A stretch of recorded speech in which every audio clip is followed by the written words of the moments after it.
এখানে যখন আমি প্রথম আসি সেটা গিয়েছিল আমাদের শিবনগর গ্রামে, খালেদা আপার মাধ্যমে আমি এসেছি। আমার প্রচন্ড রাগ হয়েছিল যে এরা কি করতে ডাকে, সবাই তো শুধু ধোকা দেয়। তো লাস্ট অব্দি শুধু প্ল্যানটা দেখলাম। আর সর্বপ্রথম দেখলাম যে অন্যান্য কোম্পানির যারা কর্মকর্তা তারা হচ্ছে পুরুষ, আর এখানে দেখছি একজন মহিলা। তবে সর্বপ্রথম ভাবিলাম যে আমাদের মা কখনো মিথ্যে বলতে পারে না, সব বাচ্চাকে সত্যি কথাটাই বলে। আমরা কিন্তু মায়ের সঙ্গে চিটিং করি, কিন্তু মা কিন্তু আমাদেরকে মিথ্যে কথা বলে না। তো আশা করি আমাদের মা যে স্বপ্নটা দেখিয়েছে বা আমাদেরকে দেখাচ্ছে, সেই স্বপ্নটা আমরা বাস্তবে প্রমাণ করাতে পারবো বা সত্যতার জায়গাতেও পৌঁছাতে পারবো। তো মানে এটা MI 99 তো 1% কম 100%। তো আমি 100% বিশ্বাস করেছি যে আমরা MI 99 পুরোটা বিশ্বাসের সঙ্গে অন্তরের সঙ্গে নিয়ে।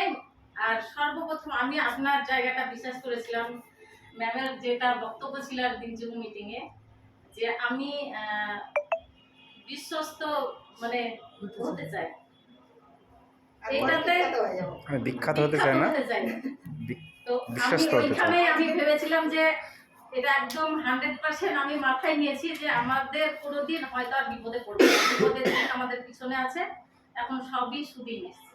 এটা বলে আমি কাজ শুরু করেছি মন থেকে। আমি সত্যি MI 99 কে মনে হয় যে উপরওয়ালা হয়তো এটা আমার রাস্তা দেখানোর জন্য হয়তো এসছে আমার কাছে। ভিডিওটা পুরো করবা, কেটে কেটে করবা, নালে ওকে, একবার করলে না ঠিক আছে। ভালো হবে। এবার আমরা ইবাদত